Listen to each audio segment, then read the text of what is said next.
আমি ব্যক্তিগতভাবে কিন্তু একজন একজন একেবারে একটা লিবারেল ডেমোক্র্যাট। আমি হচ্ছে উদারপন্থী গণতান্ত্রিক দল। এই সরকার আপনারা জানেন যে দীর্ঘ সংগ্রামের পরে এবং আমাদের প্রধানমন্ত্রী তিনি অনেক নির্যাতনের পরে আজকে আমরা একটা রাষ্ট্র পরিচালনার দায়িত্বে এসেছি। এই দায়িত্বে আসার পরে পরে যে ঘোষণাগুলো তিনি দিয়েছেন সেই ঘোষণার মধ্যে কিন্তু আমাদের সংবাদ মাধ্যমের স্বাধীনতাকে নিশ্চিত করার ব্যাপারটা তিনি বারবার করে বলেছেন। এবং আমি ইতিমধ্যেই যেটা লক্ষ্য করছি তিনি আপনাদের সকলের সঙ্গে মত বিনিময় করছেন। মত বিনিময় করে যেটা কিছুক্ষণ আগে আমাদের তথ্যমন্ত্রী মহোদয় বললেন যে তিনি গোটা সংবাদ মাধ্যমে যেন একটা সুবাতাস বয় সেই রকম একটা পরিবেশ তৈরি করার চেষ্টা করছেন।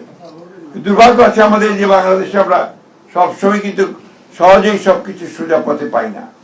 আজকে আবার বিভিন্নভাবে বিভিন্ন গোষ্ঠী মাথা চাড়া দিয়ে উঠছেন, তারা বিভিন্নভাবে সমস্যা তৈরি করছেন, অনেকের আইন শৃঙ্খলা পরিস্থিতি নষ্ট করছেন।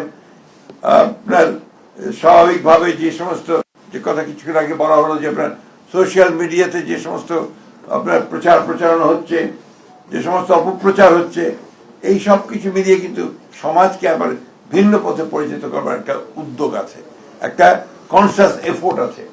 সেই এফোর্টটাকে যেন আমরা সবাই মিলেই এটাকে প্রতিরোধ করতে পারি, প্রতিহত করতে পারি এবং সঠিকভাবে এগিয়ে যেতে পারি, সেই চেষ্টাটা আমাদের করা দরকার।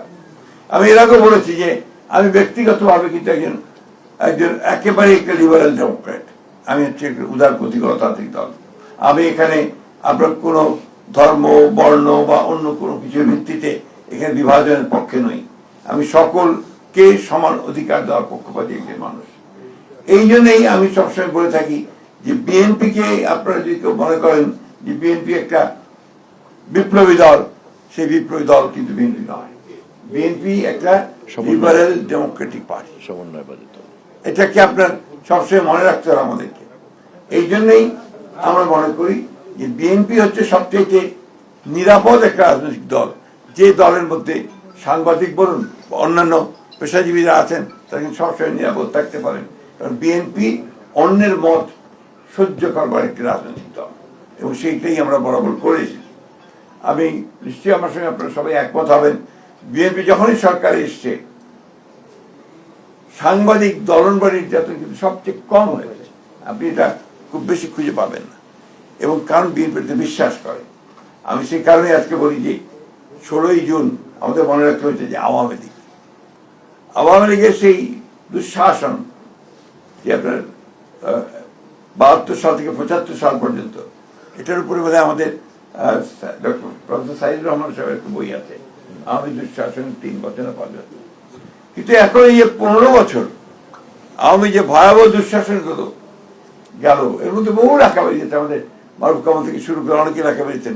কিন্তু ঠিক এইভাবে একেবারে 15 বছরের দুঃশাসনের উপরে, তাদের ফ্যাসিজমের উপরে সেরকম কোনো আপনার কম্পাইল বই আমি কিন্তু এখন পর্যন্ত দেখিনি। এটা বোধহয় প্রয়োজন আছে। আমি অনুরোধ করবো আপনাদেরকে, যারা আপনারা লেখালেখি করেন তারা এই দিকে একটু যোগ দেন। আমি তথ্যমন্ত্রীকে অনুরোধ করবো যে বিষয়টার উপরে একটু আপনার নজর দেওয়া উচিত, যাতে করে সত্যিকার ইতিহাসটাকে আমরা তুলে ধরতে পারি। যাই হোক, আমি বক্তব্য দীর্ঘ করবো না। আপনারা সবসময় আমাকে দেখেছেন আপনাদের মাঝে যে কোনো সময়, সেই জন্য আমি কৃতজ্ঞ আপনাদের কাছে।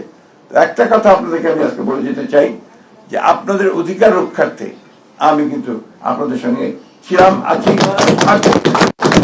আপনাকে এনশিওর করতে পারি। আমি বক্তব্য বাড়াবো না। আজকে 16ই জুনে আমরা আজকে সেই অত্যন্ত কালো দিবসকে মনে করবো। শুধু মনে করলেই হবে না, কালো দিবস যেন ফিরে না আসে আমাদের রাষ্ট্রে, আমাদের রাজনৈতিক জীবনে, সে কথাটা আমাদেরকে নিশ্চিত করতে হবে। আপনাদের সবাই